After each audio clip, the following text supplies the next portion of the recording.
पृथ्वी geographic channel में आप सबका बहुत बहुत स्वागत है। आइए आज हम लोग भारत लोक और अर्थव्यवस्था की इस पुस्तक के 5वें अध्याय भू संसाधन तथा कृषि के बारे में अध्ययन करते हैं। भू संसाधन तथा कृषि के बारे में हम कुछ बातों पर चर्चा कर चुके हैं। आज हम लोग भारत में फसल ऋतुएं के बारे में हम लोग अध्ययन करते हैं। हमारे देश के उत्तरी व आंतरिक भागों में 3 प्रमुख फसल ऋतुएं खरीफ, रबी व जायद के नाम से जानी जाती हैं। खरीफ की फसलें अधिकतर दक्षिणी पश्चिमी मानसून के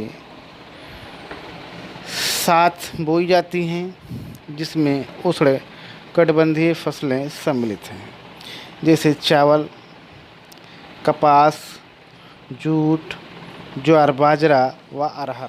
और रबी की ऋतु अक्टूबर नवंबर में शरद ऋतु से प्रारंभ होकर मार्च अप्रैल में समाप्त होती है। इस समय कम तापमान, शीतोष्ण तथा उपोष्ण कटिबंधीय फसलों जैसे गेहूं, चना तथा सरसों आदि फसलों की बुआई में सहायक है। आगे देखेंगे हम लोग। जायद एक अल्पकालिक ग्रीष्मकालीन फसल ऋतु है जो रबी की कटाई के बाद प्रारंभ होता है। इस ऋतु में तरबूज, खीरा, ककड़ी, सब्जियां व चारे की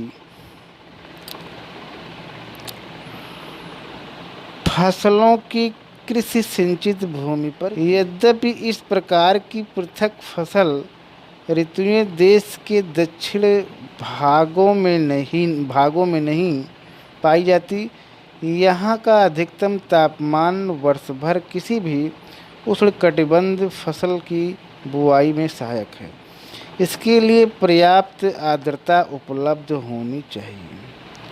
इसलिए देश के इस भाग में जहाँ भी पर्याप्त मात्रा में सिंचाई सुविधाएं उपलब्ध हैं, एक कृषि वर्ष में एक ही फसल 3 बार उगाई जा। आगे हम लोग देखेंगे कृषि के प्रकार। आर्द्रता के प्रमुख उपलब्ध स्रोत के आधार पर कृषि को सिंचित कृषि तथा वर्षा निर्भर बारानी कृषि में वर्गीकृत किया जाता है। सिंचित कृषि में भी सिंचाई के उद्देश्य के आधार पर अंतर पाया जाता है, जैसे रक्षित सिंचाई कृषि तथा उत्पादक सिंचाई कृषि। रक्षित सिंचाई का मुख्य उद्देश्य आर्द्रता की कमी के कारण फसलों को नष्ट होने से, जिसका अभिप्राय यह है कि वर्षा के अतिरिक्त जल की कमी को सिंचाई द्वारा पूरा किया जाता है। इस प्रकार की सिंचाई का उद्देश्य अधिकतम क्षेत्र को पर्याप्त आर्द्रता उपलब्ध कराना है। उत्पादक सिंचाई का फसलों को पर्याप्त मात्रा में उपलब्ध कराकर अधिकतम उत्पादकता प्राप्त करना। और भारतीय कृषि ऋतु में हम देखेंगे कि कृषि ऋतु 3 प्रकार की होती है। पहला है खरीफ और दूसरा है रबी, तीसरा है जायद। तो पहले खरीफ को देख लेते हैं। खरीफ जून से सितंबर तक का समय होता है और उत्तरी भारत के राज्य में चावल, कपास, बाजरा, मक्का ज्वार, अरहर ये सब बोई जाती है। और दक्षिणी राज्यों में चावल, मक्का, रागी, ज्वार तथा मूंगफली की कृषि की जाती है। और दूसरा है रबी। और रबी का जो समय है वो अक्टूबर से लेकर मार्च तक का है। और इस समय में उत्तरी भारत के राज्यों में गेहूं, चना, तोरई, सरसों और जौ की खेती की जाती है। और दक्षिणी राज्यों में चावल, मक्का, रागी, मूंगफली की फसलें। और तीसरा है जायद। जायद का समय अप्रैल से जून तक का होता है। इसमें उत्तरी भारत के राज्यों में वनस्पति, सब्जियां, फल, चारा फसलें की खेती की जाती है। और दक्षिणी राज्यों में चावल, सब्जियां, चारा फसलें की खेती। इस प्रकार आगे हम देखेंगे कि उत्पादक सिंचाई का उद्देश्य फसलों को पर्याप्त मात्रा में पानी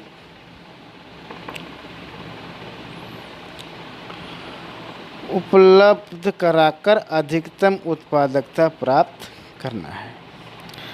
और उत्पादक सिंचाई में जल निवेश की मात्रा रक्षित सिंचाई की अपेक्षा अधिक होती है। वर्षा निर्भर कृषि भी कृषि ऋतु में उपलब्ध आर्द्रता मात्रा के आधार पर दो वर्गों शुष्क भूमि कृषि तथा आर्द्र भूमि कृषि में बांटी जाती है।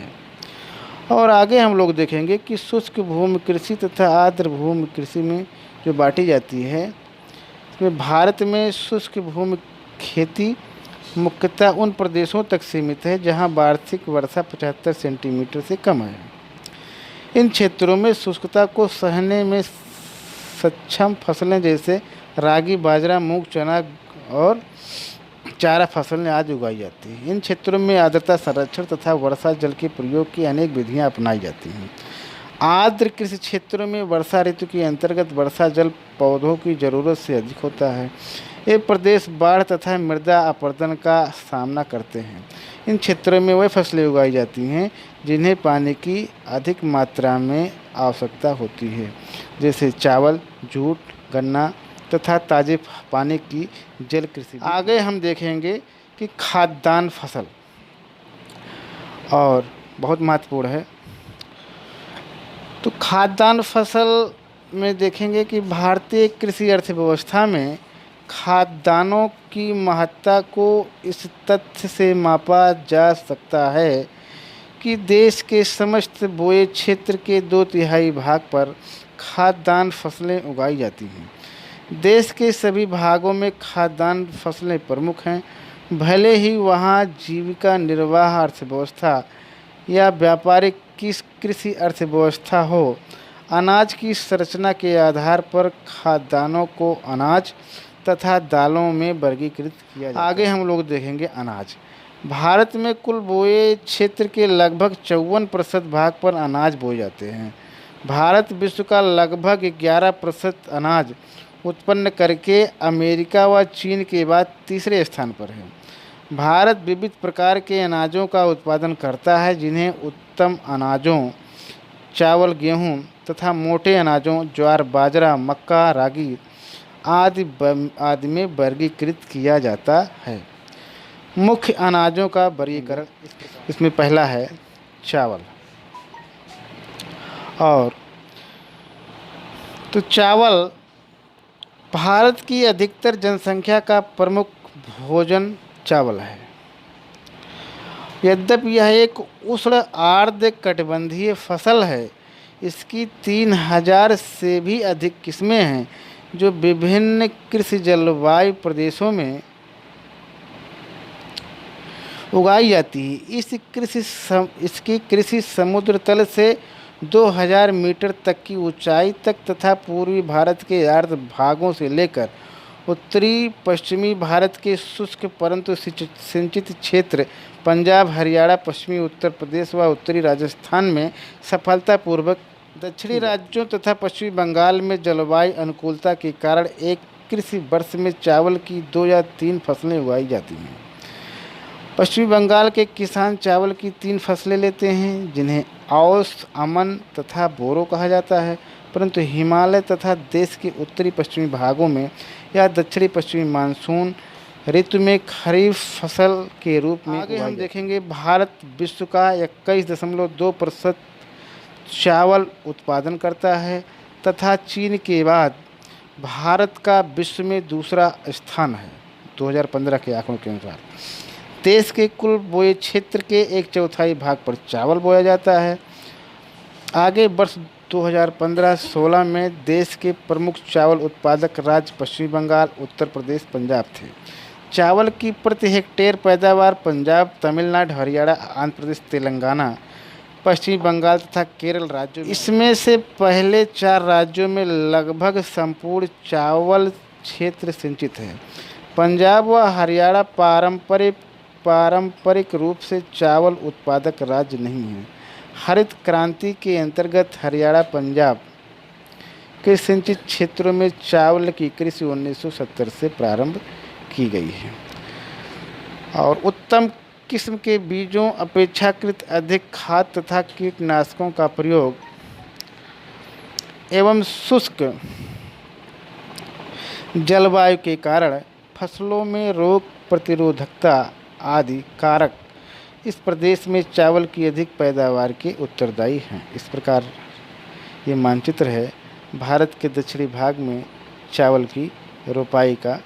ठीक, बहुत ही सुंदर पिक्चर है। आगे हम लोग देखते हैं इसकी प्रति हेक्टेयर पैदावार मध्य प्रदेश, छत्तीसगढ़ व ओडिशा के वर्षा पर निर्भर क्षेत्रों में बहुत कम है। आगे ये भारत में चावल उत्पादक क्षेत्र है। भारत में कहाँ कहाँ पर चावल का उत्पादन होता है, ये मानचित्र है भारत में चावल उत्पादक क्षेत्र। हम लोग देखेंगे गेहूँ। भारत में चावल के बाद गेहूं दूसरा प्रमुख अनाज है। भारत विश्व का 11.7% गेहूं उत्पादन करता है। ये 2015 के आंकड़े हैं। यह मुख्यतः शीतोष्णकटिबंधीय फसल है, अतः इसे शरद अर्थात रबी ऋतु में बोया जाता है। इस फसल का 85% क्षेत्र भारत के उत्तरी भाग तक केंद्रित है, अर्थात उत्तर गंगा का मैदान, मालवा का पठार तथा हिमालय पर्वतीय श्रेणी में 2700 मीटर ऊंचाई तक का क्षेत्र है। रबी फसल होने के कारण यह सिंचाई की सुविधा वाले क्षेत्र में ही उगाया जाता है, लेकिन हिमालय के ऊंचे भागों में तथा मध्य प्रदेश के मालवा के पठारी क्षेत्रों में यह वर्षा पर निर्भर फसल। आगे हम देखेंगे कि देश के कुल बोए गए क्षेत्र के लगभग 14% भाग पर गेहूं की कृषि की जाती है। गेहूं के प्रमुख उत्पादक राज्य उत्तर प्रदेश, मध्य प्रदेश, पंजाब, हरियाणा तथा राजस्थान। पंजाब व हरियाणा में गेहूं की उत्पादकता 4000 किलोग्राम प्रति हेक्टेयर से अधिक है, जबकि उत्तर प्रदेश, राजस्थान व बिहार में प्रति हेक्टेयर पैदावार मध्यम स्तर की है और मध्य प्रदेश, हिमाचल प्रदेश तथा जम्मू कश्मीर में गेहूं की कृषि वर्षा आधारित तथा उत्पादक। ज्वार है।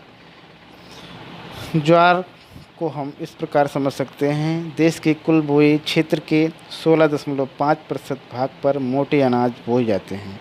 इनमें ज्वार प्रमुख है, जो कुल बोए गए क्षेत्र के 5.3% भाग पर बोया जाता है। यह दक्षिण व मध्य भारत के अर्धशुष्क क्षेत्रों की प्रमुख खाद्य फसल है।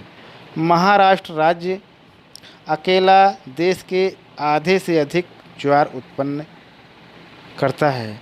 अन्य प्रमुख ज्वार उत्पादक राज्यों में कर्नाटक, मध्य प्रदेश, आंध्र प्रदेश और तेलंगाना है। दक्षिणी राज्यों में यह खरीफ तथा रबी दोनों ऋतुओं में बोया जाता है। और आगे देखेंगे उत्तर भारत में यह खरीफ की फसल है, मुख्य रूप से चारा फसल के रूप में उगाई जाती है। विंध्याचल के दक्षिण में यह वर्षा आधारित फसल है और यहाँ की बाजरा है। बाजरा को इस प्रकार हम देख सकते हैं, भारत के पश्चिम तथा उत्तर पश्चिम भाग में गर्म तथा शुष्क जलवायु में बाजरा बोया जाता है। यह फसल इस क्षेत्र के शुष्क दौर सूखा सहन करने में समर्थ है। यहाँ एकल तथा मिश्रित फसल के रूप में बोया जाता है। यह फसल देश के लगभग 5.2% भाग पर बोई जाती है। बाजरा उत्पादक प्रमुख राज्य महाराष्ट्र, गुजरात, उत्तर प्रदेश, राजस्थान व हरियाणा है। वर्षा निर्भर फसल होने के कारण उत्तर प्रदेश, राजस्थान व हरियाणा है और वर्षा निर्भर फसल होने के कारण राजस्थान में इसकी उत्पादकता कम है और इसमें अधिकतर उतार चढ़ाव है।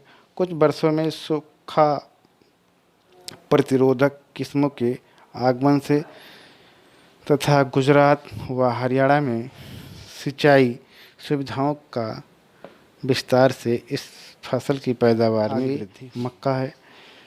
मक्का को इस प्रकार हम देख सकते हैं कि मक्का एक खाद्य तथा चारा फसल है जो निम्न कोटि मिट्टी व अर्धशुष्क जलवायुवीय परिस्थितियों में उगाई जाती है।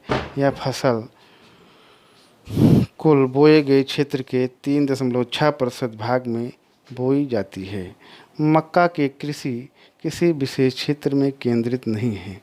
यह पूर्वी तथा उत्तरी पूर्वी भारत को छोड़कर देश के लगभग सभी हिस्सों में बोई जाती है। मक्का के प्रमुख उत्पादक राज्य कर्नाटक, मध्य प्रदेश, बिहार, तेलंगाना, राजस्थान। आगे हम लोग देखेंगे दालें। तो दालें प्रचुर मात्रा में प्रोटीन के स्रोत होने के कारण दालें शाकाहारी भोजन के प्रमुख संगठक हैं। ये फलीदार फसलें हैं जो नाइट्रोजन यौगीकरण के द्वारा मिट्टी की प्राकृतिक उर्वरता बढ़ाती हैं। भारत दालों का प्रमुख उत्पादक देश है। देश में दालों की खेती अधिकतर दक्कन पठार, मध्य पठारी भागों तथा उत्तरी पश्चिम के शुष्क भागों में की जाती है। देश के कुल बोए गए क्षेत्र का लगभग 11% भाग दालों के अधीन है। शुष्क क्षेत्रों में वर्षा आधारित फसल होने के कारण दालों की खेती की उत्पादकता कम है। इसमें वार्षिक उतार चढ़ाव पाया जाता है। चना और अरहर भारत की प्रमुख दालें। चना देखते हैं। चना उपोष्ण कटिबंधीय क्षेत्रों की फसल है। यह मुख्यतः वर्षा आधारित फसल है जो देश के मध्य पश्चिमी तथा उत्तरी पश्चिमी भागों में रबी की ऋतु में बोई जाती है। इस फसल को ये भारत में गेहूं उत्पादक क्षेत्र का मानचित्र है, कहाँ कहाँ गेहूं की पैदावार की जाती है। देखेंगे कि पंजाब, हरियाणा, पश्चिमी उत्तर वाला क्षेत्र है, उत्तर पश्चिमी राजस्थान, दिल्ली, उत्तर प्रदेश, उसके बाद उसके दक्षिणी भागों में उत्तरी बिहार के क्षेत्रों में गेहूं की पैदावार की जाती है। और आगे हम लोग देखेंगे अरहर। यह देश की दूसरी फसल दाल है। इसे लाल चना तथा पिजन पी के नाम से भी जाना जाता है। यह देश के मध्य तथा दक्षिणी राज्यों के शुष्क भागों में वर्षा आधारित परिस्थितियों तथा सीमांत भू क्षेत्रों पर बोई जाती है। भारत के कुल बोए गए क्षेत्र के लगभग 2% भाग पर इसकी खेती की जाती है। देश के अरहर के कुल उत्पादन का लगभग 1/3 भाग अकेले महाराष्ट्र से आता है। अन्य प्रमुख उत्पादक राज्य उत्तर प्रदेश, कर्नाटक, गुजरात तथा मध्य प्रदेश हैं। इस फसल की प्रति हेक्टेयर उत्पादकता कम। तिलहन में हम देखेंगे कि खाद्य तेल निकालने के लिए तिलहन की खेती की जाती है। मालवा पठार, मराठवाड़ा, गुजरात, राजस्थान के शुष्क भागों में, तेलंगाना व आंध्र प्रदेश के रायलसीमा प्रदेश भारत के प्रमुख तिलहन उत्पादक क्षेत्र हैं। देश के कुल शस्य क्षेत्र के लगभग 14% भाग पर तिलहन फसलें बोई जाती हैं। भारत की प्रमुख तिलहन फसलें में मूंगफली, तोरियां, सरसों, सोयाबीन व सूरजमुखी। आगे मूंगफली को हम देख लेते हैं। भारत विश्व में 15% मूंगफली का उत्पादन करता है और यह मुख्यतः शुष्क प्रदेशों में वर्षा आधारित खरीफ फसल है, परंतु दक्षिणी भारत में यह रबी ऋतु में बोई जाती है। यह देश के कुल शस्य क्षेत्र के 3.6% क्षेत्र में फैली है। गुजरात, राजस्थान, तमिलनाडु, आंध्र प्रदेश इसके अग्रणी उत्पादक राज्य हैं। इस प्रकार आगे हम लोग तोरिया व सरसों को देख लेते हैं। तोरिया व सरसों में बहुत से तिलहन फसलें हैं, जैसे राई, सरसों, तोरिया, तारा, मीरा आदि। ये उष्णकटिबंधीय फसलें हैं तथा भारत के मध्य व उत्तर पश्चिमी भागों में रबी में बोई जाती हैं। ये फसलें पाला सहन नहीं कर सकती। इनके उत्पादन में वार्षिक उतार चढ़ाव होते रहते हैं, परंतु सिंचाई के प्रसार, बीज सुधार तथा प्रौद्योगिकी के साथ इनके उत्पादन में वृद्धि हुई है। इन फसलों के अंतर्गत क्षेत्र का लगभग 2/3 भाग सिंचित है।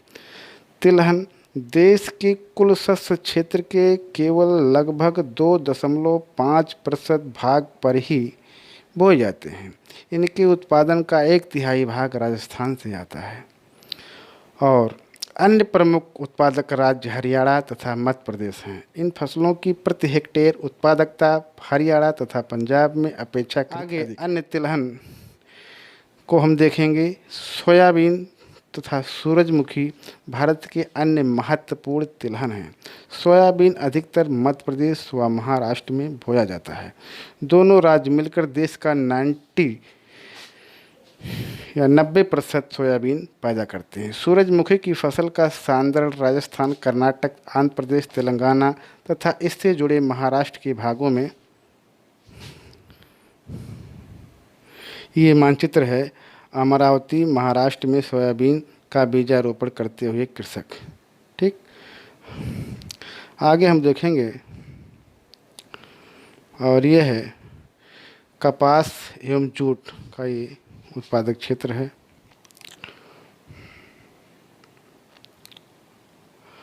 और इस प्रकार देख सकते हैं कि देश के उत्तरी भागों में यह एक गौड़ फसल है, लेकिन सिंचित क्षेत्र में इसका उत्पादन अधिक है।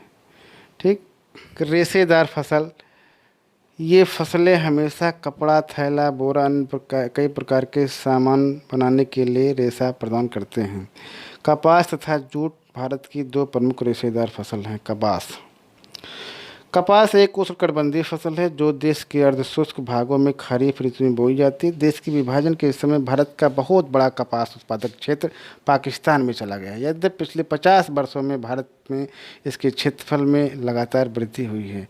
भारत छोटे रेशे वाली भारतीय व लंबे रेशे वाली अमेरिकन दोनों प्रकार की कपास का उत्पादन करता है। अमेरिकन कपास को देश के उत्तर पश्चिमी भाग में नरमा कहा जाता है।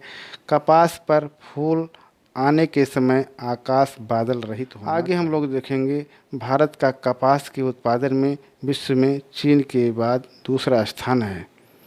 देश में समस्त बोए क्षेत्र के लगभग 4.7% क्षेत्र पर कपास बोया जाता है। ये कपास की खेती है, कपास की ये फसल है। ठीक, आगे हम लोग देखेंगे कपास के 3 मुख्य उत्पादक क्षेत्र हैं।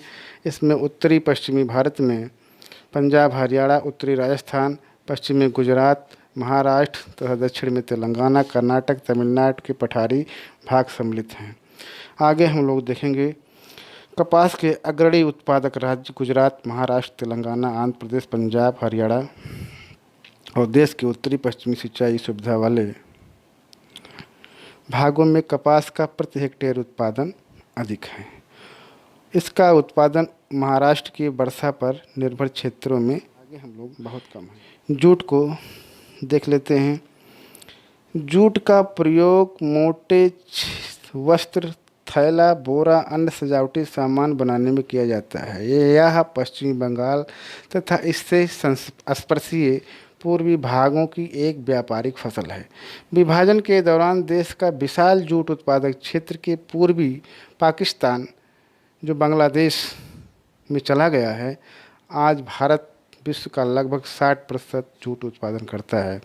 पश्चिमी बंगाल देश के इस उत्पादन का 3/4 भाग पैदा करता है। बिहार व आसाम अन्य जूट उत्पादक क्षेत्र हैं।